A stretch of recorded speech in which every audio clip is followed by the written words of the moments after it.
प्रश्न 1।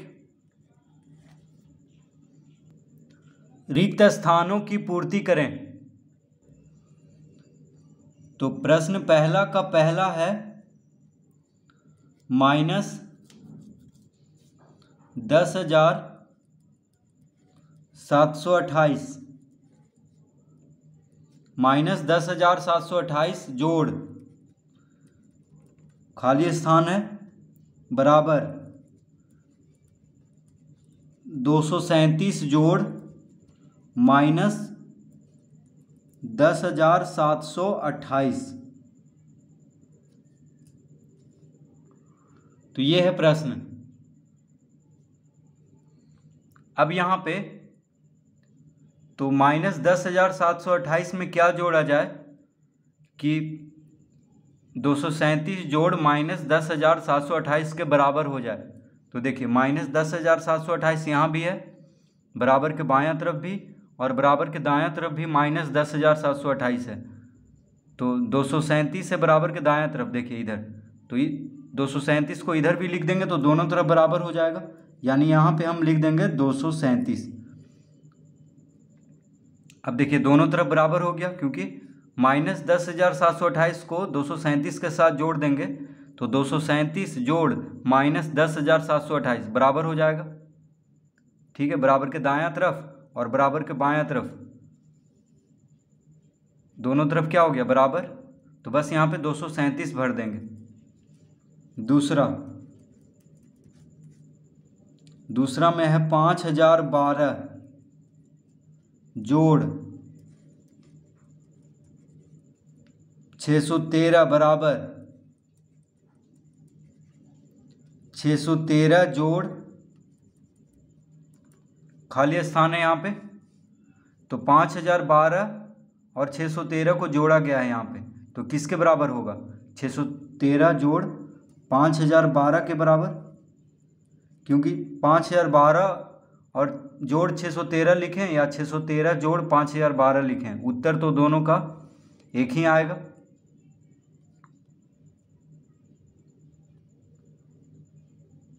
तो इस तरह यहाँ पे क्या भरेंगे? 5,012।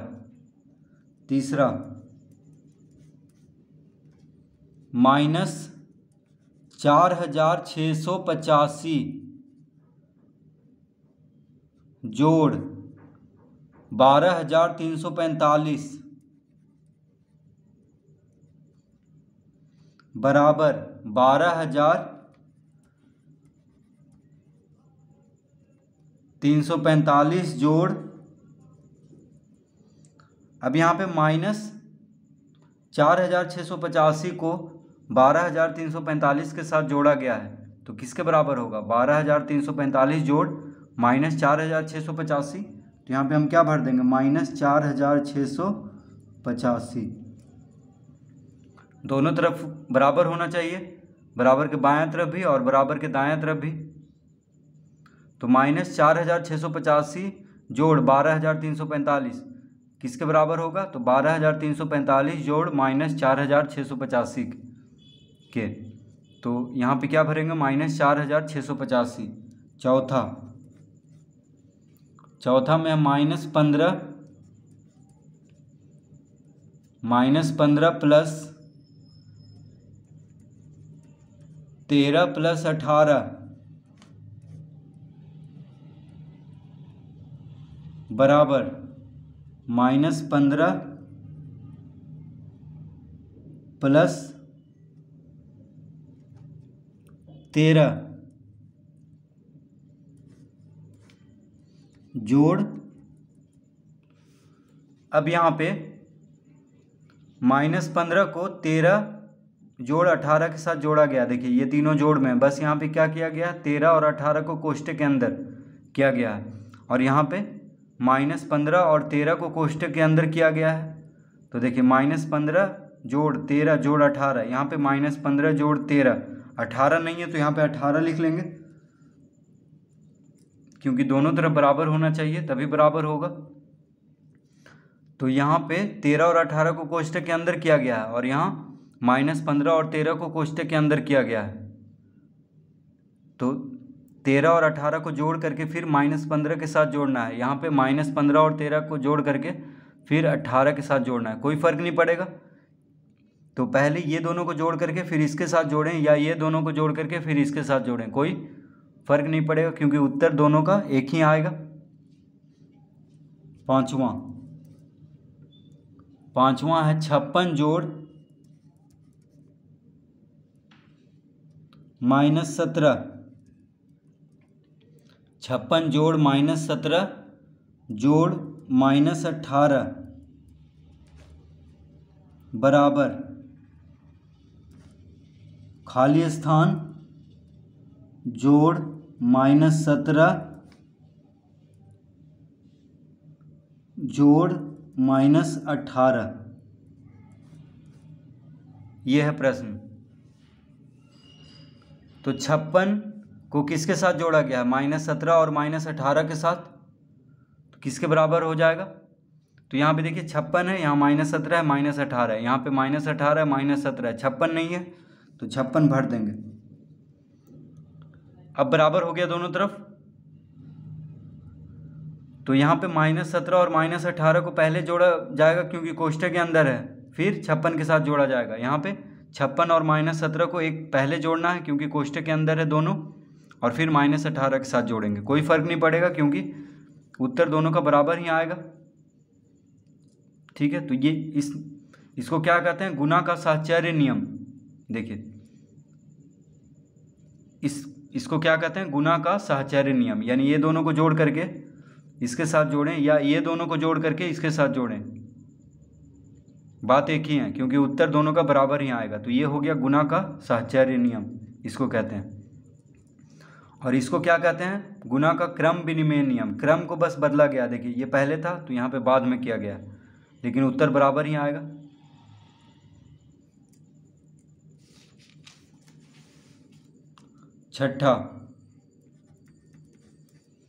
छठा में है 4563। 4563 जोड़ खाली स्थान बराबर 4563। तो 4563 में क्या जोड़ा जाए कि 4563 आ जाए? तो क्या जोड़ेंगे? शून्य को जोड़ेंगे, क्योंकि शून्य को अगर जोड़ेंगे तो जिस संख्या से जोड़ रहे हैं वही संख्या इसका उत्तर हो जाएगा। तो 4563 जोड़ शून्य बराबर क्या हो जाएगा? 4563। तो यहाँ पे क्या भरेंगे? शून्य।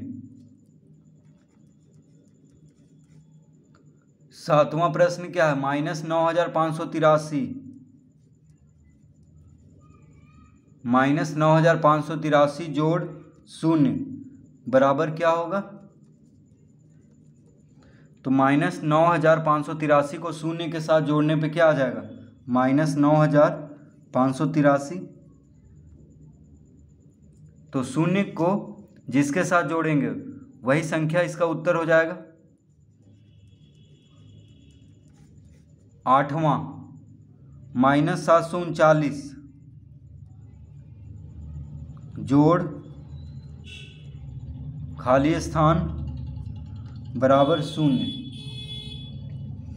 तो -739 को किसके साथ जोड़ा जाए, किस संख्या के साथ कि शून्य आ जाए? तो देखिए -739 को 739 के साथ जोड़ेंगे, यानी -739 और +739 मिलके क्या हो जाएगा? शून्य, क्योंकि एक माइनस में रहेगा एक प्लस में रहेगा तभी शून्य आएगा, क्योंकि 739 में से 739 को घटाएंगे तो क्या आ जाएगा? शून्य। तो एक माइनस में है पहले से, तो एक प्लस में होना चाहिए, तो क्या आ जाएगा? शून्य आएगा। इस तरह लिख लेंगे। नौवां, तो नौवां में है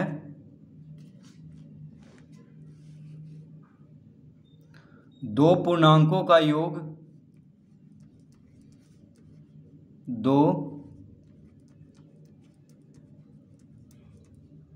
2 पूर्णांकों का योग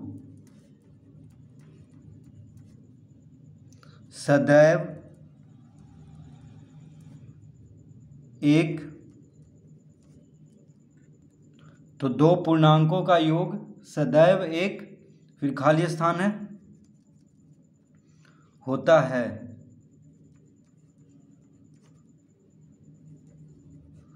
तो दो पूर्णांकों का योग सदैव एक पूर्णांक, तो यहाँ पे क्या भरेंगे?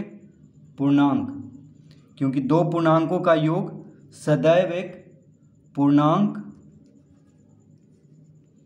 होता है। दो पूर्णांकों का योग क्या होता है? सदैव एक पूर्णांक होता है। 10वां प्रश्न, दो पूर्णांकों का गुणनफल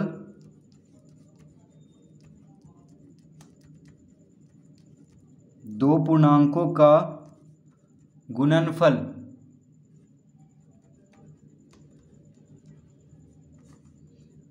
दो पूर्णांकों का गुणनफल सदैव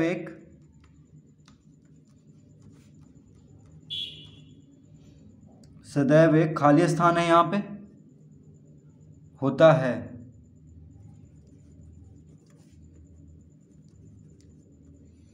होता है।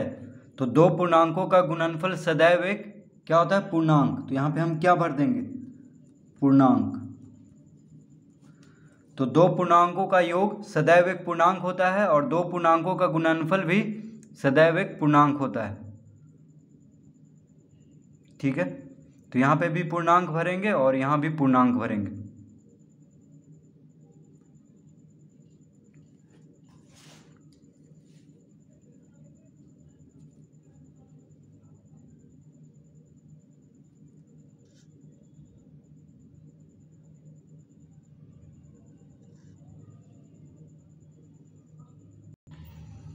प्रश्न दूसरा, निम्नांकित योग सारणी को पूरा करें। तो योग सारणी को पूरा करना है, तो देखिए इस तरह से योग सारणी यहाँ पे बना हुआ है, उसको हम पहले बना लेते हैं।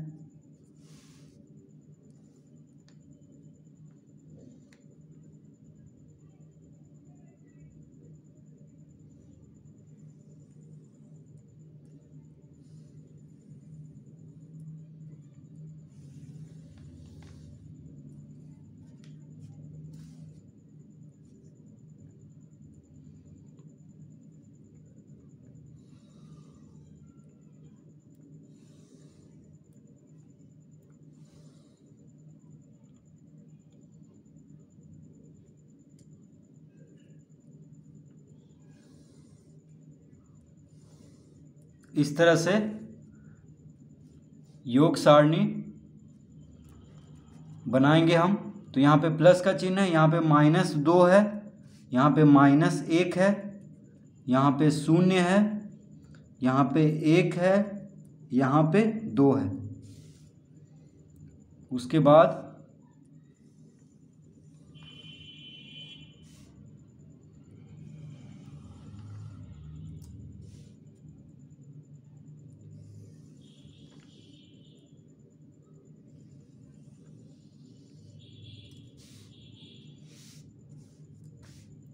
यहाँ पे क्या है? -2, -1, फिर 0, फिर 1 और यहाँ पे है 2।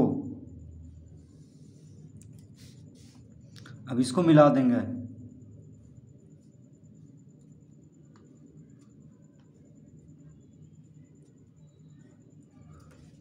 तो इस तरह से बना हुआ है योग सारणी।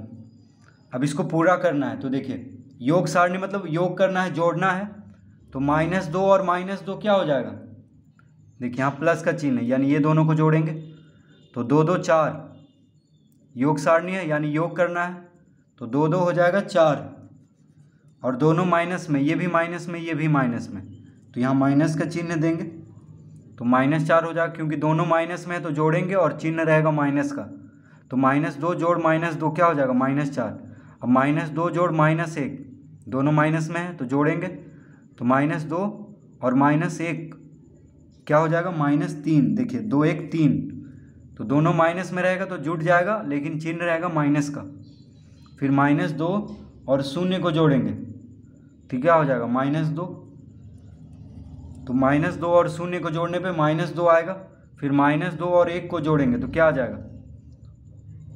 2 माइनस में है, 1 प्लस में है। देखिए 2 माइनस में है, 1 प्लस में है, तो 2 में से 1 घटाएंगे तो 1 आ जाएगा, क्योंकि 1 माइनस में है, 1 प्लस में है, तो घटाएंगे।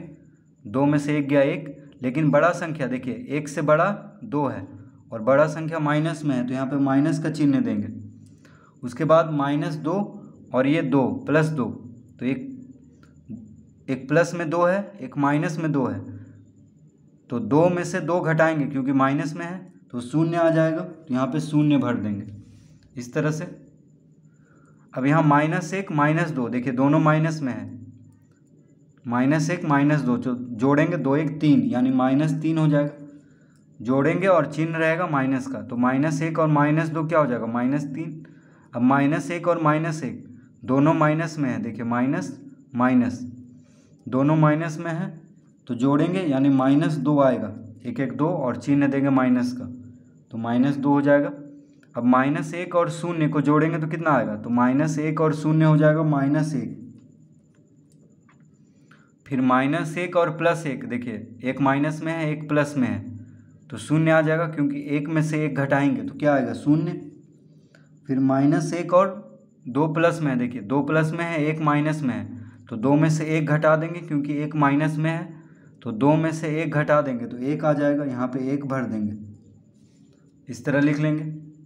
अब यहाँ पे 0 है, तो 0 और -2 को जोड़ेंगे तो -2, 0 और -1 को जोड़ेंगे तो -1, 0 और 0 को जोड़ेंगे तो क्या आएगा, 0, 0 और 1 को जोड़ेंगे तो 1, 0 और 2 को जोड़ेंगे तो 2। अब यहाँ पे -2 और 1, देखिए यहाँ पे 2 माइनस में है, 1 प्लस में है, तो घटाएंगे, क्योंकि एक संख्या माइनस में है, एक संख्या प्लस में है, तो घटाएंगे, तो 2 में से 1 गया 1। अब यहाँ पे 1 से बड़ा 2 है और 2 माइनस में है, बड़ा संख्या माइनस में है, तो यहाँ माइनस का चिन्ह देंगे। अब 1 प्लस में है, 1 माइनस में है, देखिए +1 -1, तो 1 में से 1 घटाएंगे तो 0 आ जाएगा। अब 1 और 0 को जोड़ेंगे तो 1 आएगा यहाँ पे। अब 1 और 1 को जोड़ेंगे तो 1 1 2, फिर 1 और 2 को जोड़ेंगे तो 2 1 3, 2। अब देखिए यहाँ पे क्या है, 2 और यहाँ -2, 2 माइनस में है, 2 प्लस में है, तो 2 में से 2 घटा देंगे तो 0। अब यहाँ पे 2 है और यहाँ -1 है, 1 माइनस में, तो 2 में से 1 घटा देंगे तो 1। अब यहाँ 0 है, यहाँ 2 है, 2 और 0 को जोड़ेंगे तो 2 आएगा। अब यहाँ 1 है, यहाँ 2 है, तो 2 और 1 को जोड़ेंगे तो 3। अब यहाँ 2 है और यहाँ 2 है, तो 2 और 2 को जोड़ देंगे तो 4 आ जाएगा। तो इस तरह इस योग सारणी को पूरा करना है।